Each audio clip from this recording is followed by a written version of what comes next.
ये रूप सनातन गोस्वामी कौन है? आप लोग खूब नाच के गाते हो। विहरत निस दिन कुंज गलिन में, ब्रज जन मन सुख धाम। मदन मोहन को रूप निरख, सनातन बलि बलि जाए। वृंदावन प्यारो वृंदावन, श्री वृंदावन प्यारो वृंदावन। इतने भाव से आप गाते हैं, आप नृत्य करते हैं, पर वो सनातन गोस्वामी ऐसे ही नहीं मिल गए उनको मदन मोहन जी। वहां रूप गोस्वामी को, रूप सुधा को, रूप गोस्वामी को श्री गोविंद देव जी ऐसे ही नहीं मिल गए। कैसी कृपा हुई है उनके ऊपर, वो सुनना आवश्यक है। तब नाभाजी, वृंदावन की हवा तो चल गई थी चित्त में नाभाजी के, इसीलिए तो रसिक त्रयी आए, क्योंकि रसिक त्रयी से पहले रूप सनातन गोस्वामी का भाव सुनाया। और श्री नाभाजी कहते हैं, संसार स्वाद सुख बात जो, दुरूप सनातन त्याग दियो। गौड़ देश बंगाल होते सब ही अधिकारी, है गए भवन भंडार, विभो भू भुज उनहारी। यह सुख अनित्य विचारि, वास वृंदावन कीन्हो। यथा लाभ संतोष कुंज करवा मन दीनो। ब्रज भूमि रहस्य राधा कृष्ण, भक्त तोष उद्धार कियो। संसार स्वाद सुख बात जो, दुरूप सनातन त्याग दियो। और इसके पीछे एक अंतरंग बात और है। हम 2 पतवारों से नाव चला रहे हैं गिरिराज जी की कथा में। एक तो स्वामी श्री हरदास जी की कृपा की पतवार है, और दूसरी चैतन्य महाप्रभु की पतवार है। एक तरफ तो हमारे चित्र विचित्र बाबा हैं, ये स्वामी जी के अनुयायी, इनके मुखारबिंद को देखते हैं तो श्री हरदास निकलता है।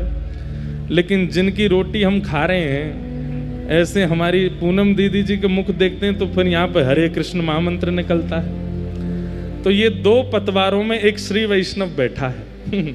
यहाँ भी रसिक त्रयी है, स्वामी श्री हरदास जी, चैतन्य महाप्रभु और स्वामी श्री रामानुजाचार्य जी महाराज, ये भी रसिक त्रयी है। तो कल महाप्रभु जी का ऐसा स्तवन हुआ कथा में कि महाराज कल हमको अपने हाथ से रोटी खानी नहीं दी, अपने हाथ से गवा के गई हैं। कल भी गाना, नेक महाप्रभु जी का कल भी नेक चरित्र सुना देना। अब मुंह में महाराज अपने आप ही प्रसाद पवा में, और बलैया ले लेके जामे मेरी, ये वाला बंगला पद सुना देना, ये वाला भाव और सुना देना। महाप्रभु जी के भावावेश की एक नेक चर्चा कर देना, महाप्रभु जी के वृंदावन आवे की नेक कुछ बात बता देना। मैंने की, मुझे कह रहे हैं रसिक त्रयी सुनाओ, आप कह रही हो महाप्रभु जी सुनाओ। अब हमने कही भैया आप थोड़े हम बचवे की, मैंने कि अपने संप्रदाय वारिंते सुन ली हूं, वही सुनावेंगे चैतन्य महाप्रभु का भाव। वो नहीं आप सुनाओ एक बार। तो मैं थोड़ी असमंजस में तो पड़ा रात में, लेकिन भक्तमाल जी खुलते ही रूप सनातन जी खुल गए। तो मानो कहे कि भाई रसिक त्रयी में नाभाजी ने बाद में प्रवेश किया, पहले रूप सनातन के पास गए। पहले रूप सनातन से वृंदावन प्रकट तो कराओ, जब वृंदावन प्रकट है जाएगा तब रसिक त्रयी के साथ वृंदावन जाएंगे। तो ऐसे हमारे श्री रूप सनातन गोस्वामी महाराज, संसार स्वाद सुख बात ज्यों, दुह रूप सनातन त्याग दियो। संसार तो बहुतों ने त्यागा, लेकिन यहां पर श्री नाभाजी कहते बात ज्यों। बात मतलब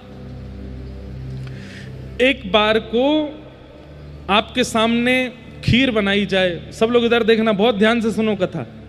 एक प्रकार से भैया ये कथा है ना, इसको हम अपनी तरफ से बता रहे हैं। वृंदावन रस चंचरीक बनना हो तो इस कथा को बहुत ध्यान से सुनना। हम खुद तो बाहर ही रहते हैं, पर आप में से कई बस जाएंगे या कथाएं सुन के वृंदावन। ये 7 दिन की पूरी कथा बहुत ध्यान से सुनना, एक एक शब्द सुनना। हमारी वाणी नहीं है, सब महापुरुषों की वाणी है, ये बस आप सुन लीजिए। हमें खुद पे भरोसा नहीं है कि कल फिर कभी कहीं ये दोबारा बातें आवें, अभी आ रही हैं, सुन लीजिए बहुत ध्यानपूर्वक। संसार स्वाद सुख बांत ज्यों, यहां पर श्री नाभाजी ने बांत शब्द का प्रयोग किया। आपके सामने खीर बनाई गई, अधौटा दूध की खीर बनाई गई, बढ़िया बासमती चावल प्रयोग किए गए, वहां में केसर डाली गई, कश्मीर से ला करके खांड डाली गई, गुड़ डालो, आदि आदि बहुत सुंदर बना दी, पर एक बूंद विष डाल दिया, आप खाओगे? लेकिन आप हमें ये बात बताइए, जब वो खीर बन रही थी उसके बनने की प्रक्रिया देख के मुंह में पानी तो आ रहा था, लेकिन एक बूंद विष डलते ही चाहे जितना पानी आया हो नहीं पाओगे। लेकिन विषैली वस्तु भी कई बार सुंदर दिखती हैं, विषैली वस्तु के प्रति भी आकर्षण होता है, विषैली वस्तु के प्रति भी हमारा मन चला जाता है। लेकिन इस संसार में एक वस्तु ऐसी है जिसका उद्गम हमसे ही होता है और हमारा ही मन नहीं होता उसको देखने का, और वो होता है हमारा खुद का वमन। अपनी खाई हुई वस्तु ही गर्भ में जाके जब पुनः मुख से बाहर आ जाए वमन के रूप में, व्यक्ति स्वयं नहीं देखता उसको, जबकि वो खुद से ही प्रकट हुई है। एक बार को विषैली वस्तु स्वादिष्ट लग जाएगी, लेकिन अपने स्वयं का उत्पन्न वमन अच्छा नहीं लगता। अरे कोई और वमन कर रहा हो तो हमारा जी मचल जाता है। वमन इतनी घृणित वस्तु है। यहां पर नाभाजी कहते हैं, रूप सनातन गोस्वामी ने संसार का कैसे त्याग किया? बोले जैसे वमन का त्याग होता है। इतनी घृणा हो गई संसार के प्रति। आप कहोगे महाराज जी शायद हो सकता है उनका जीवन इतना उच्च नहीं रहा होगा इसलिए उनका त्याग होगा। अब जीवन सुन लो उनका कैसा था। बोले गौड़ देश बंगाल हुते सब ही अधिकारी। बोले बंगाल का एक राजा था हुसैन शाह, केवल नाम का राजा था, राज तो पूरे बंगाल पर ये दोनों ही करते थे। क्या स्वर्ण की कमी, क्या रत्नों की कमी, क्या घोड़ों की कमी, एक राजा के समान सारी संपत्ति थी इनके पास में। किसी चीज की कोई कमी नहीं थी कि भाई ऐसा होता है ना कि कमी ग्रस्त हो गए हों तो सब छोड़ छाड़ के आ गए हों, नहीं, कोई कमी नहीं थी। इनका पूर्व देह का नाम जो था वो अमर और संतोष। श्री रूप गोस्वामी जी का नाम था संतोष और श्री सनातन गोस्वामी जी का नाम था अमर, पूर्व देह का नाम। ये नाम तो फिर महाप्रभु जी ने रखा है इनका, रूप गोस्वामी और सनातन गोस्वामी। ब्राह्मण कुल में जन्मे थे, किसी चीज की कोई कमी नहीं। श्री नाभाजी वर्णन करते हैं और श्री सब रसिक जन ऐसा भाव बताते हैं कि उस समय में 22 लाख सोने की मोहर ये गिनी गई, इसलिए इनका पता है, बाकी और क्या क्या था उनका तो पता ही नहीं है। 22 लाख सोने की मोहर रूप सनातन गोस्वामी जी के पास थी। यह सुख अनित्य विचार वास वृंदावन कीन्हो। उस सर्वगुण संपन्न स्थिति में एक बात तो मन में आती है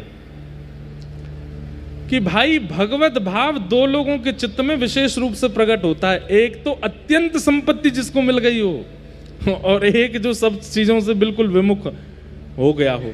या तो विषयों का भोग अति मात्रा में कर लिया हो या विषय का स्पर्श ही नहीं किया हो। इन दो के चित्त में निष्काम भक्ति उत्पन्न होती है। मध्यस्थ वालों को ज्यादा यत्न करना पड़ता है निकलने के लिए। हम आप सब मध्यस्थ वाले हैं, इसलिए हमको यत्न ज्यादा करना पड़ता, क्योंकि हमने भोग भी देख रखे हैं और वैराग्य त्याग भी देखते हैं, इसलिए हमको थोड़ा परिश्रम ज्यादा है। पर दो प्रकार के लोग, या तो अति भोग जिन्होंने किया हो या स्पर्श ही ना किया हो भोग वस्तु का, इनमें निष्काम प्रेम का उद्दीपन सहजता से हो जाता है। रूप सनातन गोस्वामी, अमर और संतोष, ये दोनों बंगाल में हुसैन शाह नाम के राजा के यहाँ पर एक भैया तो प्रधानमंत्री थे और एक भैया सेक्रेटरी थे, पर्सनल सेक्रेटरी। पूरा धन धान्य उन्हीं के अंतर्गत रहता था। लेकिन पता नहीं क्यों इतनी संपत्ति होने के बाद भी, इतना सब कुछ प्राप्त हो जाने के बाद भी इनके चित्त में संतोष नहीं होता था, संतुष्टि नहीं होती थी। और तब ये ढूंढते रहते थे कि हम क्या करें जिससे हमारे चित्त को संतोष हो। तब इनको विद्यावाचस्पति नाम के गुरु प्राप्त हुए और उन्होंने इनको ठाकुर जी का जितना उनको पता था उतना ज्ञान, सेवा का, नाम जप का थोड़ा बहुत बताया। लेकिन बंधुओं, कई बार ऐसा होता है कि व्यक्ति अगर खुद आस्वादन नहीं करता और दूसरे को उपदेश देता है तो दूसरे के चित्त में वो भाव व्यवस्थित नहीं हो पाता। हमारी बात ध्यान से सुनिएगा, वैसे तो वक्ताओं के लिए बात है। अगर आपने स्वयं आस्वादन नहीं किया किसी भाव का और आप मंच से बोल रहे हो तो श्रोताओं के चित्त में वो व्यवस्थित नहीं हो पाएगा। तो विद्यावाचस्पति ने जो भक्ति मार्ग इनको बताया था उससे ये नाम जप तो करते थे, उससे सेवा तो करते थे, पर स्थिति इतनी तीव्र नहीं हो रही थी। कहते हैं 12 घंटा तो राज भवन में रहते थे और शाम को वापस आकर के दोनों भैया स्नान ध्यान करके, तिलक आदि लगा करके, नेत्र बंद करके फिर ठाकुर जी का ध्यान करते, फिर भजन करते थे। लेकिन मन में संतोष उत्पन्न नहीं हो रहा था।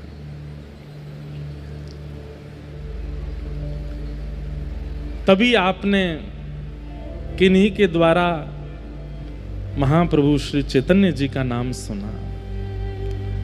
और चैतन्य महाप्रभु का नाम कैसे सुना? बोले भैया, जगन्नाथपुरी में एक सार्वभौम भट्टाचार्य हैं जिन्होंने पूरी पृथ्वी के ज्ञानियों को भी अपना शिष्य बना लिया। उनका नाम ही था सार्वभौम भट्टाचार्य। मतलब पूरी पृथ्वी में कोई ज्ञानी आ जाए, अगर सार्वभौम जी के सामने आ गया, अपनी दृष्टि से, अपनी वाणी से, अपने चलन चाल से उसको अपना चेला बना लेते थे। इतना उनका बल था। बोलना पढ़ाना तो बहुत आगे की बात है, दृष्टि मात्र से उनका नतमस्तक हो जाते थे सामने आकर के लोग। उन सार्वभौम भट्टाचार्य जी को चैतन्य महाप्रभु ने अपना अनुयायी बना लिया और इस बात का बड़ा प्रकाश हो गया। उड़ीसा में, बंगाल में, जहां जहां जाएं तो लोग बाग यही चर्चा करें। बोले भैया, एक जगन्नाथपुरी में एक बाबा रहते हैं, कौन, क्या नाम उनका? चैतन्य महाप्रभु, कृष्ण चैतन्य महाप्रभु। बोले क्या किया उन्होंने? बोले अरे सार्वभौम भट्टाचार्य जी को अपना शिष्य बना लिया। अब इसको कई लोग प्रभाव के रूप में देखते हैं, पर यह प्रभाव नहीं था। रसिक जन अपना प्रभाव प्रकाश करते भी नहीं है। ऐसे तो हमारे स्वामी जी के पास अकबर हर 10 दिना में भग तो वृंदावन में। अरे हमने तो ऐसा भी सुना है कि अकबर ने जब स्वामी जी का रूप देखा, स्वामी श्री हरदास जी का, तो अकबर के चित्त में इतनी विरक्ति आ गई कि उसके मन में आया कि मैं सब बादशाहपना छोड़ छाड़ करके निधिवन राज में एक कुंज मुझे मिल जाए, मैं यहीं रहूं, इनको 24 घंटा देखा करूं, भजन नहीं करूंगा, नाम जप आदि तो बाद की बात है, केवल स्वामी जी को देखने के लिए रहूं मैं।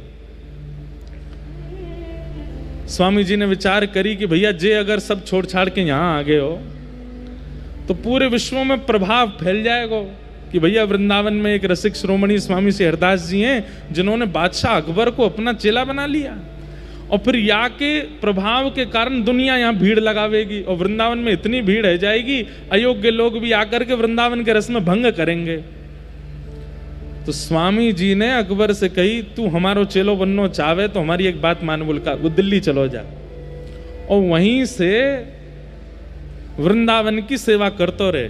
यहाँ के बंदरन के काजे, यहाँ के ब्रजवासीन के काजे, यहाँ के वृक्ष वल्लरी कुंजन के काजे, वहीं से सेवा करते रहे, यही हमारी आज्ञा है, यहाँ मत रुके तू।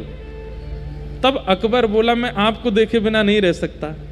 तब किसी ने कही, बोले आप पे तो बड़े बड़े चित्रकार हैं, चित्र बनवा लो स्वामी जी का। तब सबसे पहला चित्र अकबर ने बनवाया।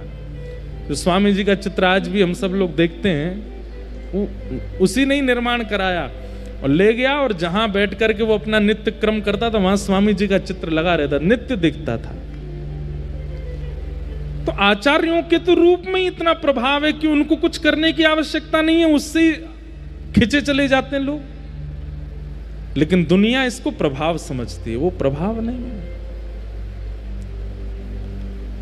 चैतन्य महाप्रभु के रूप पर सार्वभौम भट्टाचार्य आसक्त हो गए। ये बात जब यहां अमर और संतोष ने सुनी बंगाल में, उनके मन में भाव आया कि भैया ये नाम ही इतनी शीतलता दे रहा है चित्त में, इनका दर्शन कितना शीतल होगा। अब श्री कृष्ण चैतन्य महाप्रभु नाम बोलते ही मन में भाव उत्पन्न हो जाते हैं, मन में मानो जैसे प्रेम नृत्य करने लगता है। हिलोर नाम मात्र, स्वामी श्री हरदास जी महाराज नाम लेते ही चित्त में निधिवन राज का दर्शन होने लगता है। वृंदावन कुंज बिहारी आ जाते हैं, वृंदावन की तलहटी आ जाती है, सुंदर सुंदर निकुंज वन आ जाते हैं। श्री हितरवंश महाप्रभु नाम लेते ही श्री राधा वल्लभ जी सहरा पहने हुए खड़े हैं, थाड़े अपने आप चित्त में आ जाते हैं। आज भी इतने भयाव है, कलिकाल में भी आचार्यों का नाम इतना काम कर रहा है। उस काल में जब वे थे तो क्या प्रभाव होता होगा। रूप सनातन गोस्वामी आपस में बात करने लगे, अमर और संतोष, जरा दोबारा बोलियो तो नाम। बोले कृष्ण चैतन्य महाप्रभु। आहा, कितना शीतल लगता है, कितना अच्छा लगता है भैया। ये नाम कितना मधुर है, ये नाम इतना मधुर है तो इनका दर्शन कितना मधुर होगा, इनकी वाणी कितनी अच्छी होगी। जब इनके सामने हम बैठेंगे और ये बोलेंगे उस समय क्या होगा हमारा।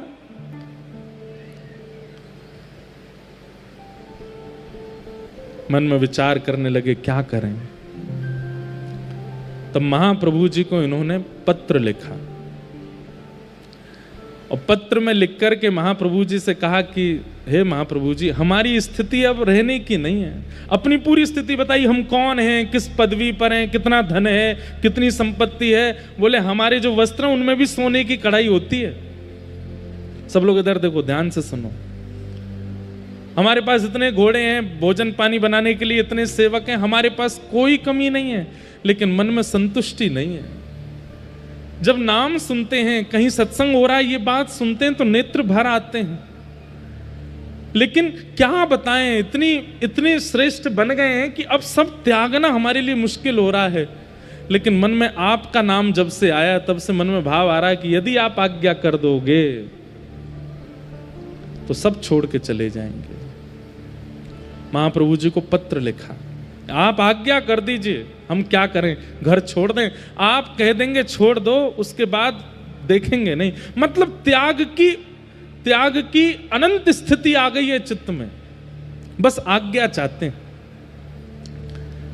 महाप्रभु जी ने जब पत्र पढ़ा जगन्नाथपुरी में, पत्र में प्रयोग हुए शब्दों से ही महाप्रभु जी पहचान गए कि अभी ये त्याग के योग्य नहीं हुए। इनका त्याग तब सार्थक होगा जब इनको मैं मिलूंगा। मैं बिना मिले अगर कह दूं कि सब छोड़ के चले जाओ तो इनके त्याग से कल्याण नहीं होगा। इनका तो हो जाएगा, पर इनसे हमें बहुतों का कल्याण करवाना है, वो नहीं हो पाएगा। वही वाली बात जो आज कथा के प्रारंभ में कही कि एक तो होता है फल का स्वयं टूट के गिर जाना और एक होता है किसी के द्वारा तोड़ना। महाप्रभु जी ने पत्र में कहा अभी प्रतीक्षा करो और तुम्हें छोड़ने की आवश्यकता नहीं, मैं आऊंगा और मैं आकर के तुमसे मिलकर के तुम्हारा घर छुड़वाऊंगा, तुम्हारी सारी जो स्थिति है उसका त्याग करवाऊंगा, तब तक और प्रतीक्षा करो। रूप गोस्वामी पाद को जैसे ही पत्र मिला वो तो नाचने लगे, आनंद निमग्न हो गए। महाप्रभु जी आएंगे, हमसे मिलने आएंगे, हम पर कृपा करने आएंगे। तब महाप्रभु जी वृंदावन गए। रामकेली ग्राम बंगाल में है, वहां रहते थे रूप सनातन गोस्वामी। लेकिन वृंदावन गए महाप्रभु जी।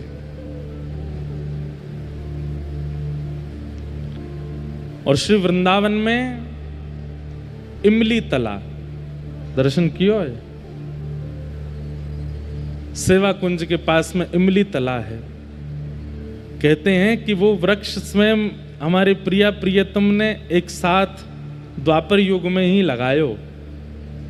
और उसके लिए कई लोगों ने बड़ी कथाएं ऐसी बनाई है कि राधा रानी ने उसको शाप दे दिया, क्योंकि किशोरी जी श्रृंगार करके जा रही थी सेवा कुंज में और नीचे एक इमली को वो आ गए फल, तो किशोरी जी को पाम रिपट गए, उनको श्रृंगार बिगड़ गया, तो क्रोध में आके उन्होंने शाप दे दिया। ऐसी कथा लोग बताते हैं, पर हमारा पुराना घर वहीं है, इमली तला के पास ही है, हम बचपन से वहीं रहे। ऐसा भाव बना दिया हो योगी तो ठीक है, लेकिन भाई हमारी किशोरी जी को गुस्सा ना आवे, और गुस्सा आवे तो शाप दे दें, वो भी इतनी सी बात पे, ऐसा है ना सके। तो वो इमली तला, जैसे ही महाप्रभु जी वहां पहुंचे, बैठ गए वृक्ष। तब वृंदावन प्रकट नहीं हुआ था, वृंदावन सघन वन था। वृंदावन में अभी रास्ते भी नहीं बने हैं। वृंदावन केवल दो पहचान थी वृंदावन की, एक श्री यमुना जी, दूसरे गिरिराज जी। इनके बीच में जो समाहित है वो वृंदावन है। उस समय महाप्रभु जी वृंदावन आए और यमुना के तट चलते चलते चलते चलते चलते जैसे ही सुगंधी आई रज की,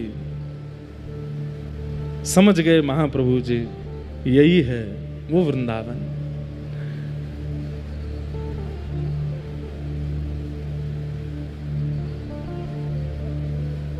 हमारी पूनम दीदी ने एक पद दिया बंगला का, बहुत सुंदर भाव। अब सेम तो नहीं गवेगा, लेकिन करते हैं प्रयास। मानो महाप्रभु जी, एक बात बताएं आपको, महाप्रभु जी को इमली तालाब पे बैठे बैठे रात्रि की चंद्रमा निशा जैसी हुई तो रास का अनुभव हुआ। यहां से श्याम सुंदर चले आ रहे हैं, यहां से किशोरी जी आ रही हैं, सब सखियां श्रृंगार कर करके आ रही हैं। यमुना के तट पर पुलिन पर अद्भुत रास हो रहा है, और उस रास में स्वयं महाप्रभु जी भावावेश में प्रविष्ट होकर के नृत्य कर रहे हैं ठाकुर जी के साथ। वे तो राधा भाव में निमग्न हो जाते थे, स्वयं को किशोरी जी भाव में। उन्होंने प्रार्थना की थी कि राधा भाव विरह भाव मेरे चित्त में आवे। रास का अनुभव हुआ, और रास करते करते करते महाप्रभु जी को क्रोध आया थोड़ा सा। कैसे? महाप्रभु जी बोले, जय जय, आपने द्वापर में जो रास विहार किया उसमें एक पक्षपात किया। क्या? आपकी वेणु की ध्वनि केवल गोपियों को सुनाई दी, कंस को क्यों नहीं सुनाई आपने? अगर ये वेणु की ध्वनि कंस ने सुनी होती तो उसका क्या दोष था, वो भी रास में आ जाता। ये वेणु की ध्वनि अगर आपने दंतवक्र शिशुपाल को सुनाई होती तो वो भी आ जाते। महाप्रभु जी इतने दयावंत हृदय के, उनके मन में आया कि द्वापर युग में बजी वंशी कदम्ब वृक्ष के नीचे वो वंशी कंस को क्यों नहीं सुनाई दी। ठाकुर जी ने पक्षपात किया।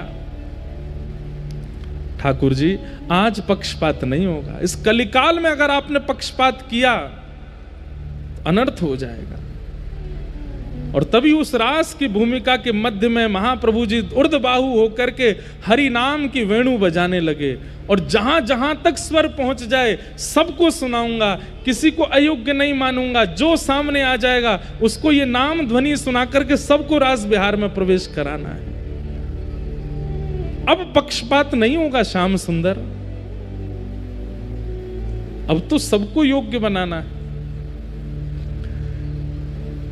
और तब वृंदावन की खोज कर रहे हैं। केवल यमुना जी और गिरिराज जी ये दो संकेत हैं, और कुछ भी नहीं दिख रहा है। सब विलुप्त हो चुका है। वृंदावन ने अपने आप को भीतर अंतरंग रूप से अपने आप को छुपा लिया है।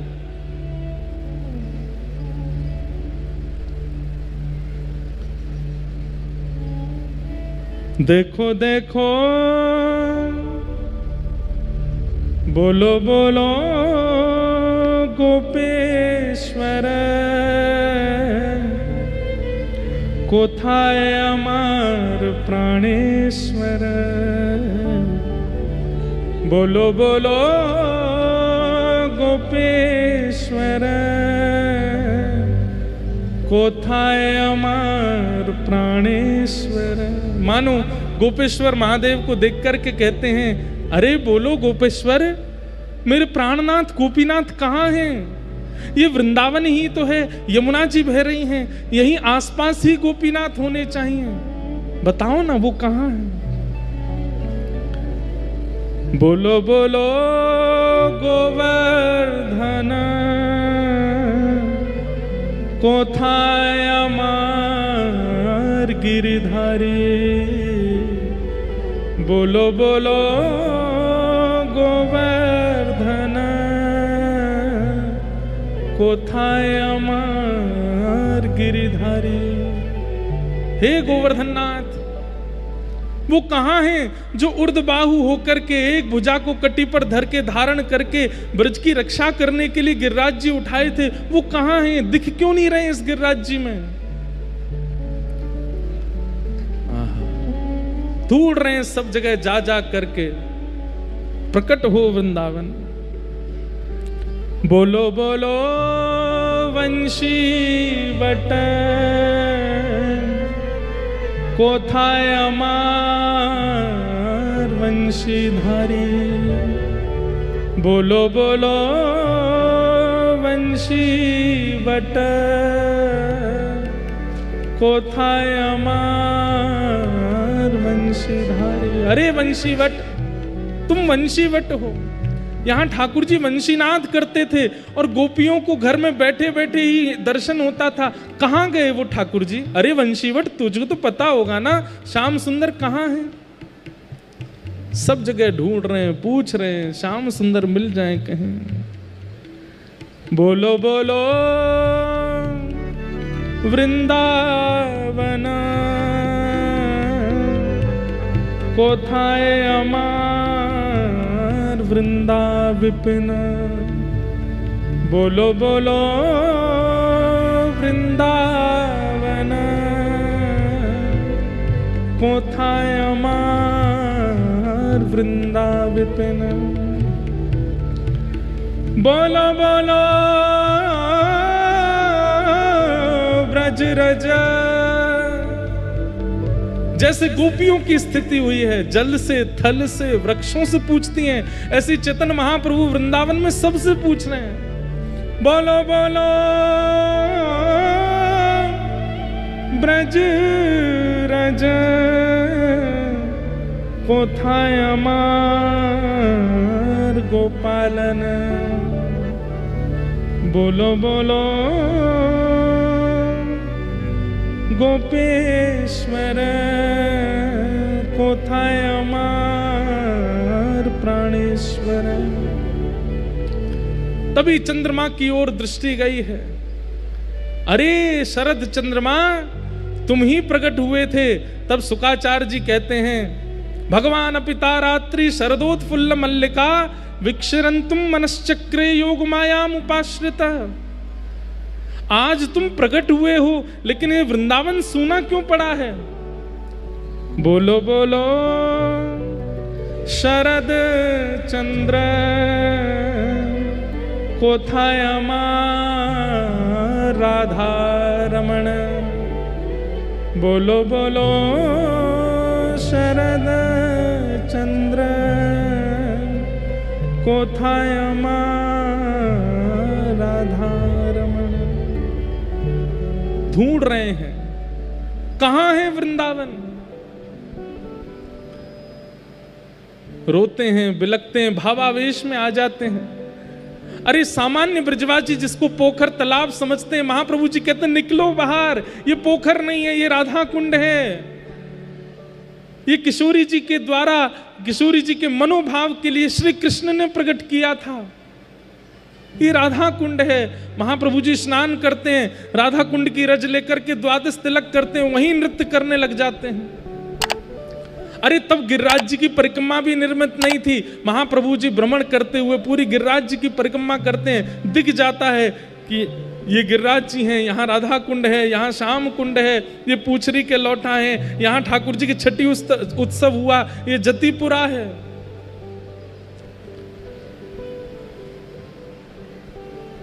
महाप्रभु जी के हृदय में विरह वेदना हो गई, लेकिन माता सची की आज्ञा है कि जगन्नाथपुरी में निवास करना है।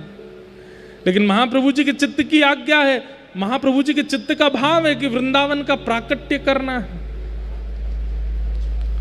और उस प्राकट्य के लिए कुछ करना पड़ेगा।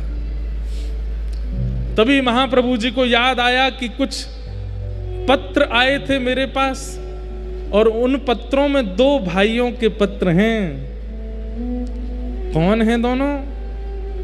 बोले एक का नाम अमर है, एक का नाम संतोष है, चलो वहीं चलते हैं। और श्रीधाम वृंदावन से महाप्रभु जी अपने समस्त भक्त मंडली के साथ निकल पड़े हैं। कहां? यहां रामकेली गांव जो कि बंगाल में है, और वहां महाप्रभु जी पहुंच गए।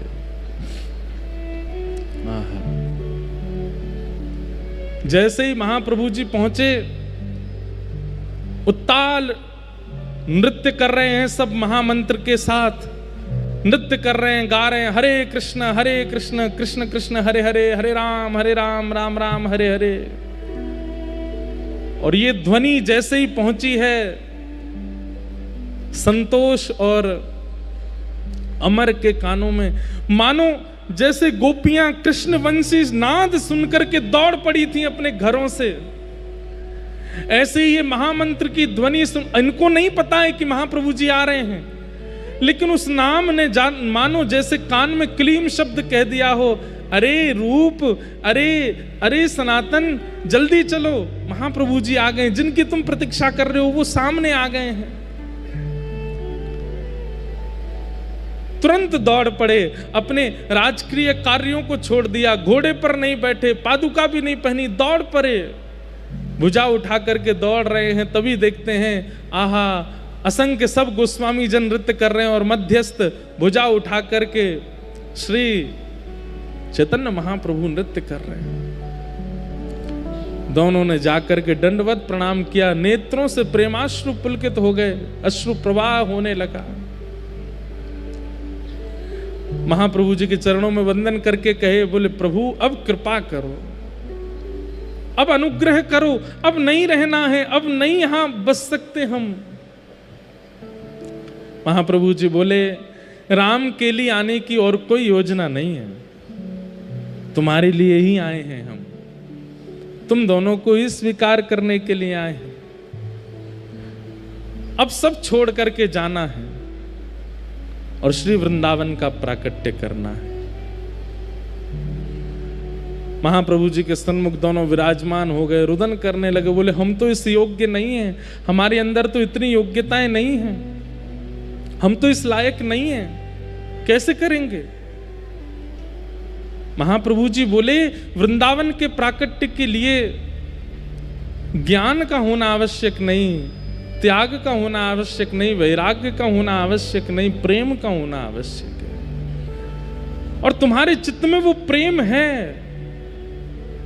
ये त्याग की जो बार बार इच्छा तुम्हारे चित्त में प्रकट हो रही है, वो प्रेम करवा रहा है, वो तुम्हारे चित्त का प्रेम करवा रहा है, क्योंकि ये संसार उस प्रेम को समझ नहीं रहा है, उसका ये अधिकारी नहीं, इसलिए तुम्हारा यहां से मन उखड़ रहा है।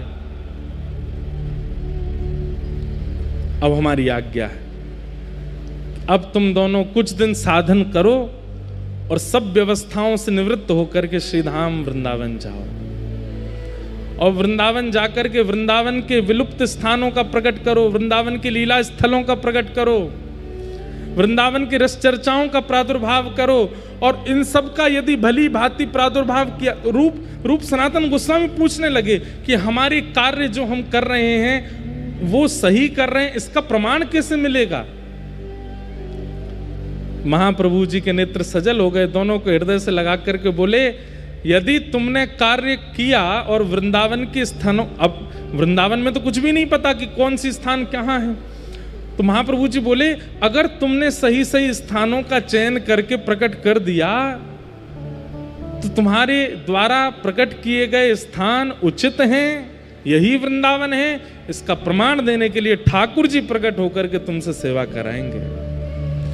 वृंदावन में भूमिगत ठाकुर जी अगर प्रकट हो गए और प्रकट होकर के तुमसे कहें कि मेरी सेवा करो, तो समझ जाना कि तुमने जो जो स्थान प्रकट किए वो उचित थे। महाप्रभु जी ने कहा, अभी कुछ दिन और तुम्हारे साधन रह गए हैं, उनको पूर्ण करो। हम फिर मिलेंगे और फिर शिक्षा प्रदान करेंगे, उसके बाद वृंदावन जाना। सोचिए, विचार कीजिए। ये रूप सनातन गोस्वामी हैं, महाप्रभु जी स्वयं पहुंच गए उनके पास में, उनको वृंदावन भेजने के लिए।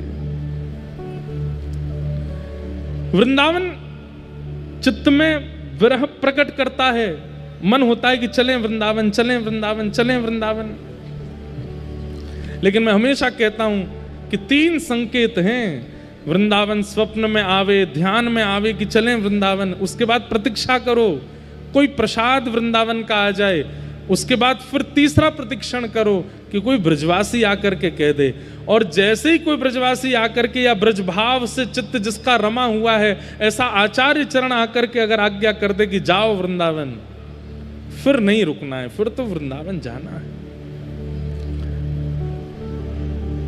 रूप सनातन गोस्वामी को महाप्रभु जी के दर्शन लाभ हुए, सत्संग मिला। ये एक क्षण का दर्शन महाप्रभु जी ने इसलिए दिया ताकि इनके चित्त में और विरह बढ़े और भावना बढ़े वृंदावन की। और कुछ दिन के लिए उनको उन्हीं के ही रस में रहने के लिए आज्ञा की, अभी रहो कुछ दिन और, फिर से आज्ञा करूंगा, तब जाना वृंदावन, तब तक योजना बनाओ। और महाप्रभु जी ने कृपा की और कृपा करके महाप्रभु जी राम केली से प्रस्थान कर गए। रूप सनातन गोस्वामी अब तो दिन रात रोते हैं, इतना विरह उनका मन में होता है। बस अब तो एक ही चीज स्मृति में रहती है, जहां विराजत राधा राम। श्री रूप सनातन गोस्वामी, एक मन में भाव आता है, मन में एक प्रश्न आता है। महाप्रभु जी मिल गए, उसके बाद भी आज्ञा करके गए कि अभी रुको। इसका मतलब क्या है कि आचार्य अभी संतुष्ट नहीं हुए हैं त्याग से, और अब त्याग कैसे लगेगी। सब लोग बहुत ध्यान से सुनिए। देखो कितना प्रयास करना पड़ता है तब वृंदावन मिलता है। हमको तो यूं ही मिल जाता है, हवाई जहाज की टिकट कराई 5,000 की, पहुंच गए, ट्रेन करा ली राजधानी तो पहुंच गए, गाड़ी कर ली पहुंच गए। पर जिनके ठाकुरों के दर्शन करते हैं, गोविंद देव, गोपीनाथ, मदन मोहन, वृंदावन बिहारी लाल, वो ऐसे नहीं आए हैं। महाप्रभु जी ने विचार किया कि इन्होंने जब पत्र लिखा था तो पत्र में पहले अपना परिचय दिया, तो उसमें बताया हम इतने धनवान हैं, हम ऐसे राजा के यहाँ राजकोष में हैं, आदि आदि सब। बोले कि ये पदेशना, इसका निवृत्त होना आवश्यक है। और महाप्रभु जी को पता था कि ये होगा। अब महाप्रभु जी के दर्शन तो हो गए। अब महाप्रभु जी जैसे ही गए दर्शन दे करके, अब रूप सनातन गोस्वामी को वो जहां देखते हैं उनको महाप्रभु जी की याद आती है। उनकी मुस्कान कैसी, उनके शब्द कैसे थे, उनके नेत्र कैसे थे, उनकी अवस्था कैसी थी, चाल कैसी थी, नृत्य कैसा था, कीर्तन कैसा था। और वो निरंतर जो चिंतन बना, क्योंकि अभी तक और कुछ तो देखा नहीं, कभी वृंदावन गए नहीं, तो आचार्य का ही चिंतन करेंगे ना। इतना चिंतन हो गया कि अब विवेक बुद्धि जागृत होने लगी, और अपने राजपद जिस पर वो कार्यरत थे उससे उनको थोड़ी थोड़ी घृणा जैसी होने लगी। घृणा तो पहले भी थी, लेकिन अब जो यहां पर शब्द संसार स्वाद सुख बांत ज्यों बमन के भांति, इतना त्याग करवाना था महाप्रभु जी को, उसके लिए छोड़ के गए वापस। यही भागवत जी में सुनने में आता है कि ध्रुव जी महाराज को ठाकुर जी ने दर्शन देकर वर्ष और रहो पृथ्वी पे। ध्रुव जी रोने लगे, बोले आपके दर्शन से तो मुक्ति मिल जाती है और आप मुझे कह रहे हो 36,000 वर्ष और रहो, क्यों? तो ठाकुर जी क्या कहते पता है, तुम्हारे चित्त में अपने पिता की गोद में बैठने की इच्छा थी ना, इसीलिए तो तुम बनाए थे। ध्रुव जी बोले वो इच्छा तो मर गई, कट गई, जल गई, नाश हो गई। ठाकुर जी कहते हैं प्रकट तो हुई थी ना भैया। एक बार विषैला पौधा प्रकट हो जाता है ना, तो जब तक जड़ से नहीं उखाड़ा जाए वो प्रकट होता ही रहता है। इसलिए 36,000 वर्ष, 100-200 वर्ष नहीं, 36,000 वर्ष के लिए ठाकुर जी कह के गए अभी रहो पृथ्वी पे। और 36,000 वर्ष में इतना भोगोगे, इतना विषय भोगोगे कि तुम इससे बिल्कुल ऊब जाओगे, तब तुम्हें मेरी प्राप्ति होगी। ध्रुव जी महाराज 36,000 वर्ष के लिए राजा बने। अरे भाई कोई लिमिट होती है? यहां 100 साल काटने भारी पड़ रहे हैं हमें, 36,000 वर्ष के लिए राजा। संसार की विषय वस्तु वमन के भांति जब ध्रुव जी को लगने लगी तब भगवत प्राप्ति हुई। इसलिए भैया किंचित भी भाव मन में प्रकट करके ठाकुर जी के पास मत चले जाइए। कहीं मन में भाव आगो जय जय वृंदावन की कचौड़ी बहुत जोर की, ठाकुर जी अगर दिमाग सनक गया ना, इतनी कचौड़ी खवा देंगे, इतनी खवाई देंगे, इतनी खवाई देंगे, ले बेटा 36,000 कचौड़ी खा तू जीवन भर, सबरी नस ब्लॉक है जाएंगी तेरी, तभी मैं मिलूंगा तो है। तो विषय वस्तु अगर देने पर ठाकुर जी आ गए तो वो इतनी मात्रा में देते हैं कि आप पागल हो जाओगे। इसलिए विषय कभी नहीं मांगना है, क्योंकि भैया ये टेढ़ो ठाकुर कहीं सनक को दिमाग और दे दियो तो हम कहते हैं हमारे ठाकुर जी को गणित नहीं आती है, हमारे ठाकुर जी को मैथमेटिक्स नहीं आती, ये नाप तोल के नहीं देते हैं, जितनो है पूरा दे देंगे ले जा। वो आप सहन नहीं कर पाओ। अति सर्वत्र वर्जयेत। रूप सनातन गोस्वामी के साथ वही हुआ। महाप्रभु जी के दर्शन हो गए और दर्शन देने के बाद महाप्रभु जी चले गए, बोले अभी रहो। अब क्या हुआ, एक दिन राजा ने इनसे कहा, बोले कि आप लोग पूरे हमारा जो संपत्ति है सब आप लोग संभालते हो, इसका कल हमको हिसाब दो। तो रूप सनातन गोस्वामी रात्रि में भजन करते थे, लेकिन आज राजा ने कही भैया कल हिसाब देना है, तो भजन नहीं हुआ, हिसाब में लगे रहे। अब उस हिसाब में कुछ ऊपर नीचे हो रहा था, तो उसके लिए इतनी चिंता में बैठे थे, कैसे हो कैसे हो कैसे हो। तो सनातन जी को बहुत जोर की प्यास लगी, तो एक सेवक को बुलाया, सुनो इधर आओ, शरबत बना के लाओ बढ़िया वाला। इसलिए महाप्रभु जी ने अभी आज्ञा नहीं की वृंदावन जाने की। क्यों? अभी भी कहीं ना कहीं थोड़ी तो राज इतना भोगा है, थोड़ा तो है अभी इनके चित्त में, जब तक निकलेगा नहीं तब तक नहीं जाएंगे ये वृंदावन। तो अपने एक सेवक को कहा शरबत बना के लाओ, प्यास लगी है। खुद हिसाब लिख रहे थे दोनों भैया बैठ के। तो सेवक गया और अंधेरे में उसको पता नहीं चला, पानी में उसने बूरे की जगह मैदा मिला दिया और मिला करके घोल करके इनको दे। अब ये इतने ज्यादा निमग्न होकर के ध्यान कर रहे थे, पीते जा रहे हैं और लिखते जा रहे हैं। प्रातः काल का समय हुआ तो सेवक ने रसोई में जाके देखा, तो उसको पता चल गया कि भाई मैदा मिल गया पानी में। दौड़ा दौड़ा गया, बोले इनके पेट में दर्द होगा, कहीं बीमार नहीं हो जाएं, चरणों में मुझे क्षमा कर दो, कल रात्रि अपराध हो गया। रूप सनातन क्या हो गया, आपको नहीं पता चला? बोले नहीं हमें तो कुछ नहीं पता चला। रात्रि में शरबत कैसा था? हाँ बढ़िया था, हम तो भाई हिसाब में इतने तल्लीन बैठे थे कि हमने ध्यान ही नहीं दिया, हम तो पी गए, बस प्यास लगी थी। महाराज आपसे मेरी प्रार्थना, आज कुछ खाइएगा नहीं। बोले क्यों? बोले शरबत में चीनी की जगह मैं मैदा मिला के ले आया था और वो आप पी गए हो। तो ये बात सुनकर के रूप सनातन गोस्वामी एक दूसरे को देखने लगे, तुमको पता चला? बोले नहीं। और तुमको पता चला? बोले नहीं। सेवक से कहा तुम जाओ, और किवाड़ बंद करके इतना रोए इतना रोए इतना रोए दोनों। बोले कि ऐसी तत्परता भजन में क्यों नहीं बनी जैसी तत्परता इस विषय में बन गई। अरे इतने कार्य में व्यस्त थे कि मैदा पी गए हम, इसीलिए महाप्रभु जी हमको छोड़ करके गए, लेकर के नहीं गए। क्योंकि अभी तत्परता हमारी संसार में है, अभी भी हमारे हिसाब में राजा कहीं डांटे ना, कहीं, ये चिंता थी हमारे चित्त में, इसलिए हम इतने तल्लीन होकर के कर रहे थे कि मैदा पी गए। अरे भजन में तो एक चेंटी काटने लगती है तो हम उसको हटाने लगते हैं, भजन में तो मच्छर आ जाता है तो सेवकों से कहते हैं यहाँ पे मच्छरदानी लगा दो, भजन में अगर आसन चुभने लगता है तो उसको व्यवस्थित कर। वहां ऐसी तल्लीनता क्यों नहीं आई हम में? अरे भैया, इसीलिए महाप्रभु जी छोड़ के गए हमको।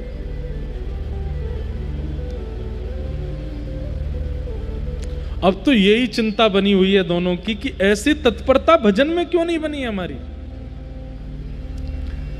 एक दिन राजा ने अर्धरात्रि में,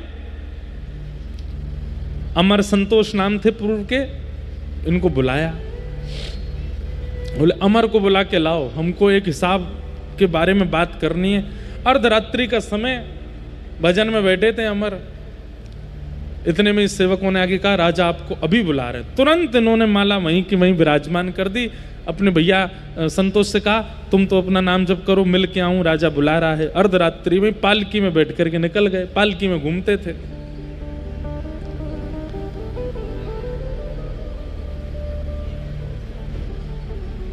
जैसे ही निकले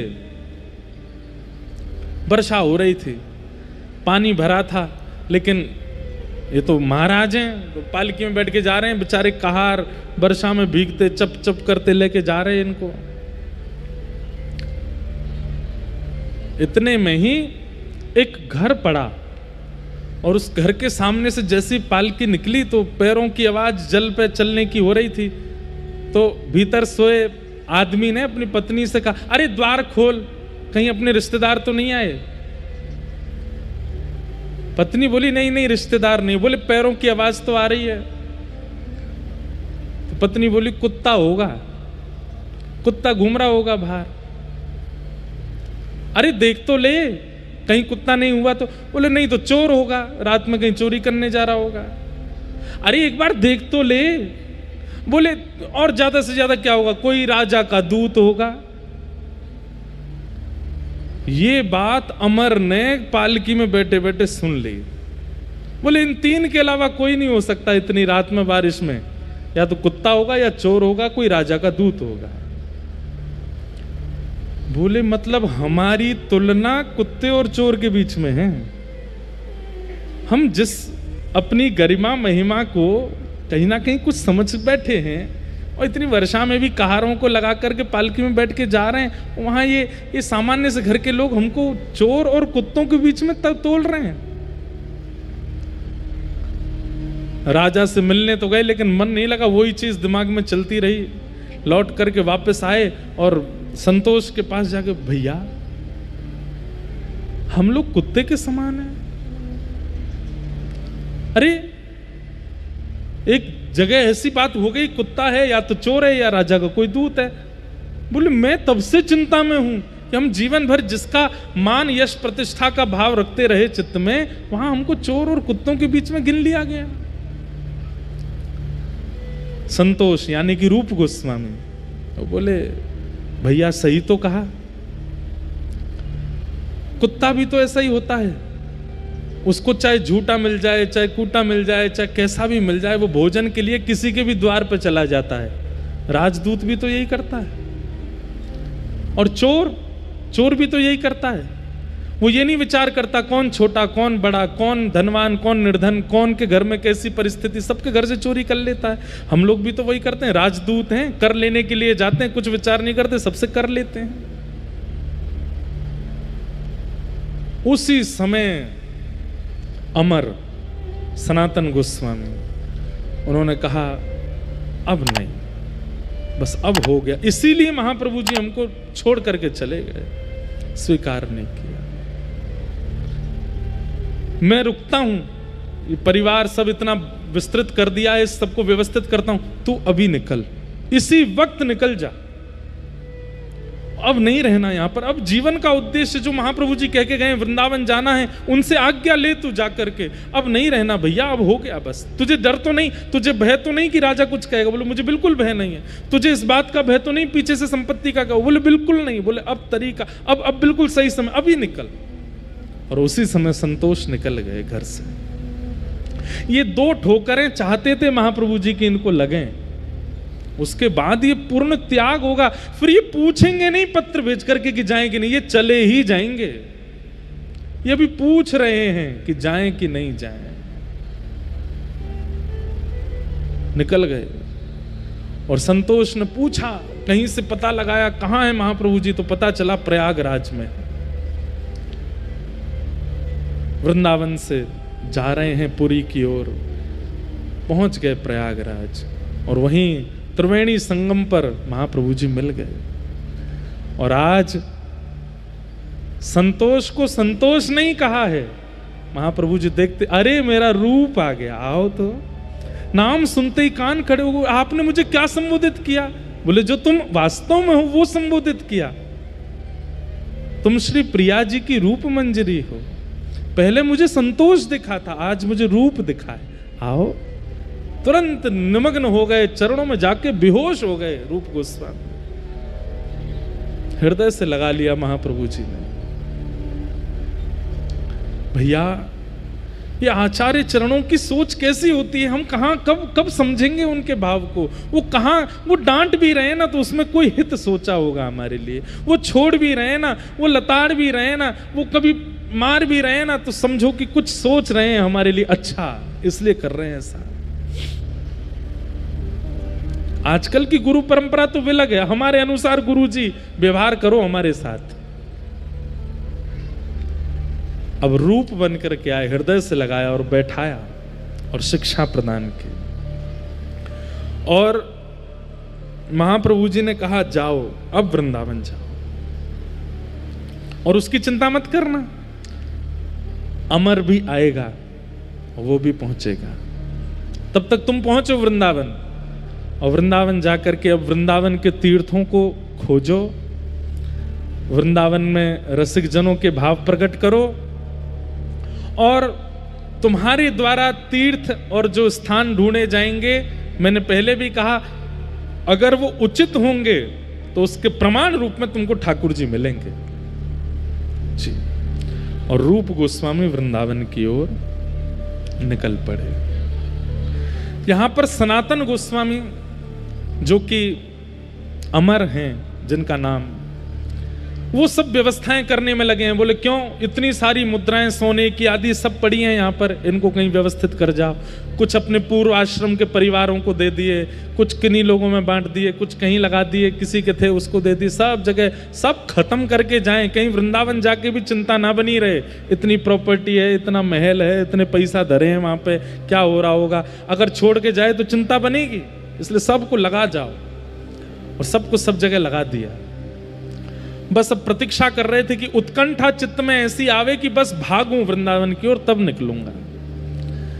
यहां राजा ने देखा इतने दिन हो गए ये अमर और संतोष आते नहीं है। एक दिन राजा ने घर पर जाकर के देखा तो पूछवाते थे, तो ये कभी कहते हम बीमार हैं, कभी कहते कोई घर में पूजा चल रही है, कभी कहते कोई पधार गया है, सूतक लगे हैं, आदि आदि। आज राजा ही आ गया, हुसैन शाही आ गया।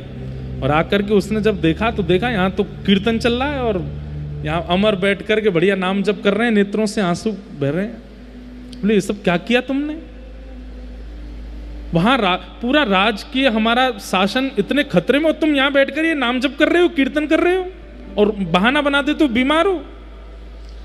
असली बात क्या है? हम तुम्हारा वेतन बढ़ा दें कि तुमको कुछ दे दें, क्यों नहीं आते हो राजभवन में? अमर के आंखों से आंसू आ गए। बोले अब नहीं होगा हमसे, हम सच बताएं तो हम लायक नहीं है। भैया एक बात कह दूं, बुरी लगेगी, अटपटी लगेगी, लेकिन वृंदावन रस जाके चित्त में आ जावे ना, वो संसार के लिए नालायक हो जाता है, वो किसी लायक नहीं रहता, फिर संसार के किसी काम का है नहीं वो। हमारे श्री हरिराम व्यास जी वृंदावन आए उनका पूरा परिवार ओरछा से ढूंढते ढूंढते वृंदावन आ गया और ढूंढ रहे हैं कहां हरिराम व्यास जी, इनसे तो हमारा घर चलता है। हरिराम व्यास जी अपने परिवार के लोगों को यही बात कहते हैं, वहां पद भी है कि भैया अब मैं तुम्हारे लायक नहीं हूं।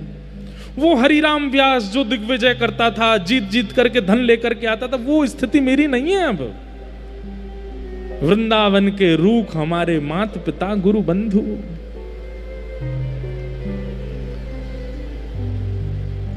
आप वृंदावन के भी हो और संसार के लायक भी बने हुए हो। एक जगह के रहिए, या तो लायक पूरे वृंदावन के ही रहिए या लायक पूरे संसार के ही रहिए। अब इसमें कई विडंबना आती है, तो उसमें दूसरा भाव यह है कि मन से तो लायक वृंदावन के रहो, लेकिन समाज को दिखावे के लिए नाटक कर दिया करो कि